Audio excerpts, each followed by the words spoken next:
Bună ziua, dragii mei.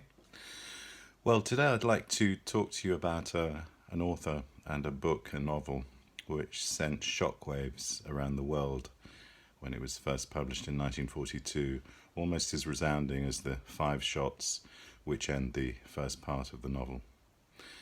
I could have talked to you about Camus' La Peste, the plague, which apparently is selling in huge numbers in all bookstores and seems almost prophetic in our current climate and circumstances.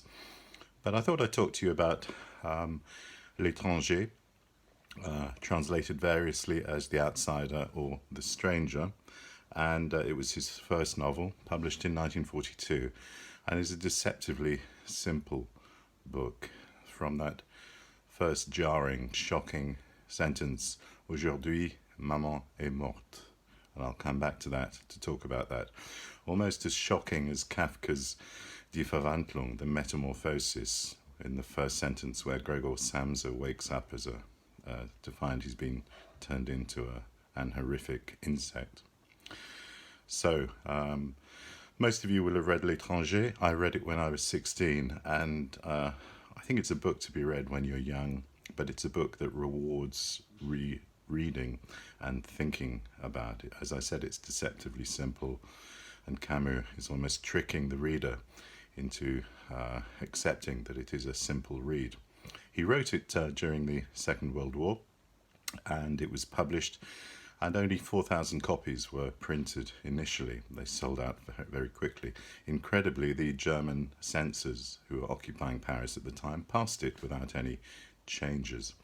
So what's it about? Well, it's about a chap living in Algeria, a pied noir, of European descent, just as Camus was, and he is called Meursault. Meursault is what we might call a mot valise. It contains several meanings. You can play with the word. I think the most obvious, mer to mer, the sea, and saut to sol, soleil, the sun, because the sea and the sun have an extraordinarily powerful effect upon Meursault. Meursault is a man who doesn't play the game. He doesn't play society's games. He's nonconformist. He tells it like it is. There is no grief in his life for his dead mother. He refuses promotion at work because he doesn't like Paris. He doesn't tell Marie, his girlfriend, that he loves her because he doesn't. He enjoys having sex with her. And if she wants to get married, they can get married. He helps Synthèse, who is a low-level crook, pimp who lives on his landing in his apartment block. He goes to watch a slapstick film by Fernandel the day after his mother's funeral. He has milk in his coffee at the wake, a big no-no in any Catholic ceremony, because everything is meant to be black. So Meursault reacts to physical emotions. He is a man who is governed by his need to feel physical sensations, whether that be the sun, the sea, wine, cigarettes, sex. And this is reminiscent of Camus himself, who loved his life in Algeria, played football despite his tuberculosis. He recovered from tuberculosis and played as a goalkeeper, enjoyed swimming. So Meursault is someone who lives in a physical realm, and this is why he feels the cruelty of being in prison in the second half. But being in prison is better than death, he thinks at the moment, initially, before changing his mind. Why is he condemned? Well, he did shoot an Arab, but at that stage, in the Algeria of the 40s, you wouldn't have been sentenced to death for killing an Arab. He's sentenced to death because he shows a lack of remorse and because he didn't weep at his mother's funeral. This is what Camus said to explain the meaning of the novel. Eventually, towards the end of the novel, he does feel a sense of togetherness with his mother. He understands her need for human companionship and why she had a soi-disant fiancé at the retirement home, an old man called Thomas Perez, who struggles to keep up with the funeral column and bursts into sobbing at the funeral. Interestingly, he's remote from the act of killing itself. He describes it as though it's a third person. The description of the shooting is La gâchette a cédé, the trigger gave. One of the finest portrayals of this little novel, little in terms of length, large, great in terms of its meaning, is Lo Straniero by Visconti. If you watch any version of this book, watch that one. It stars Marcello Mastroianni and Anna Karina, and is truly memorable, and manages to recreate the intensity of feeling and the reaction to physical sensations, the physical sensations which even start at his mother's wake when the flies are buzzing round and the light seems to be intrusive. Meursault is almost, he's very he has a sensitivity to light at all stages, ultimately leading to the shooting, because the sun bears down on him almost with a weight, a crushing weight, and prevents him from climbing up to the cabanon on the beach hut of his friend Masson. He feels he can't climb the 3 steps to get back into the hut, so he goes back along the beach to essentially murder the Arab. It's a deceptively simple book, I said. The shock of that first sentence. It also reminds me of Vallès, L'Enfant, whose first sentence in his novel is Et j'étais nourri par ma mère, ou est-ce une paysanne m'a donné de son lait? Was I fed by my mother, or did a peasant give me milk?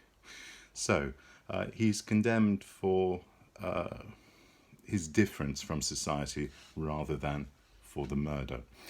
Where does the book fit into his oeuvre? Well, he had the idea of writing in a series of trilogies. He would write a play, a philosophical treatise, and a novel. The accompanying works for l'étranger are Le mythe de Sisyphe, the myth of Sisyphus, and Caligula, the play. And he's dealing with the absurd here. His next series were La Peste, Les Justes, or Le Malentendu, and L'Homme Révolté, dealing with the theme of revolt. Camus was very annoyed during his own life to be called an existentialist and even an absurdist. He felt he was a man revolting against the man's inhumanity to man. Famously, he was taken to task after receiving his Nobel Prize when he was asked a searching question about the uprising in Algeria. And while not condemning the uprising, he said he would prefer his mother to be able to travel home on the tram without fear of being bombed. So he puts the personal into the political. His final trilogy was not finished because of his untimely death in 1960, but it contains the novel La Chute with the memorable character Jean-Baptiste Clamence, and Les Possédés would be his play. It's interesting that we look at this book and we can't really situate it or interpret the different parts of the book, the first part and the second part. The first part takes place over the course of 18 days. The second part is 11 months. The second part is the story of the trial and then his imprisonment. The first part leads up to the climax of the book, which is the murder of the Arab. He uses the passé composé throughout. Now, what does the passé composé allow us to do? Well, it's the tense in French of a diary, a confessional. It's the tense of conversation. It's the tense of the everyday rather than the passé simple, the past historic, the traditional tense used for novels. But if we just look at that first sentence, aujourd'hui, maman est morte, ou peut-être hier.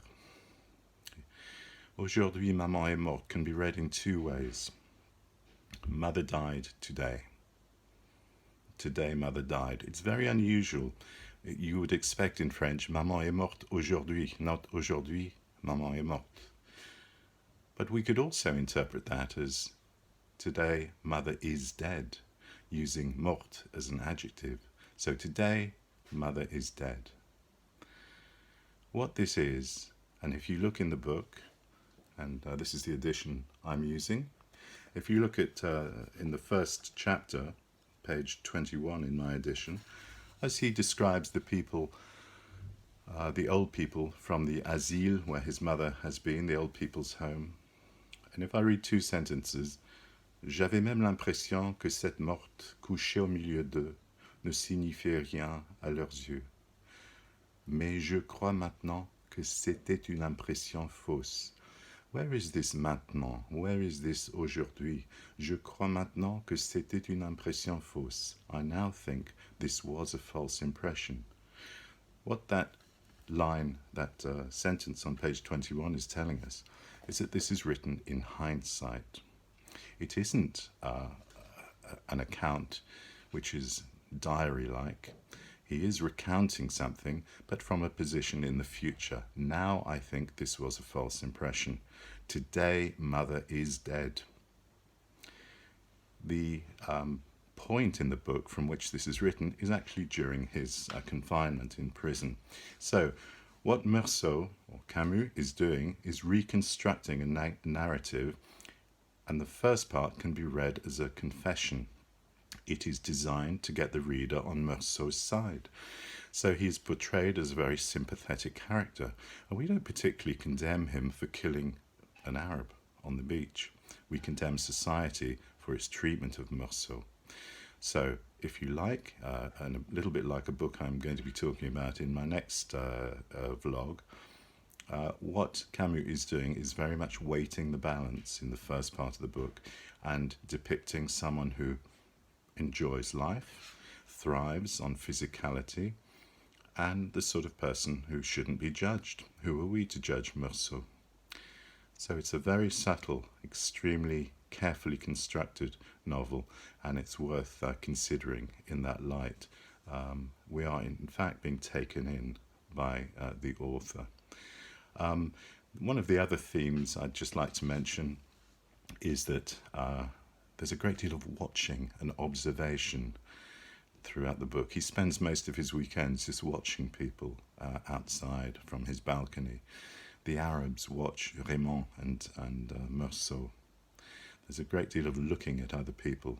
He himself looks at people. There's a woman who underlines the best programs in her Radio Times equivalent to listen to when she's having a meal in a cafe. And Meursault finds her attitude bizarre and observes her. So observation is a key theme of the novel, as you would see. Watching and observation really for Camus represent a pointless search for meaning in a world which is meaningless and absurd.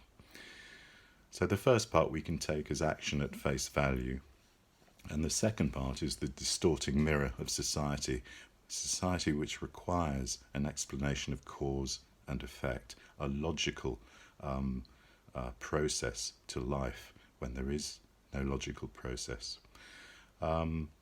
So we have these décalages temporaires, which I've talked about.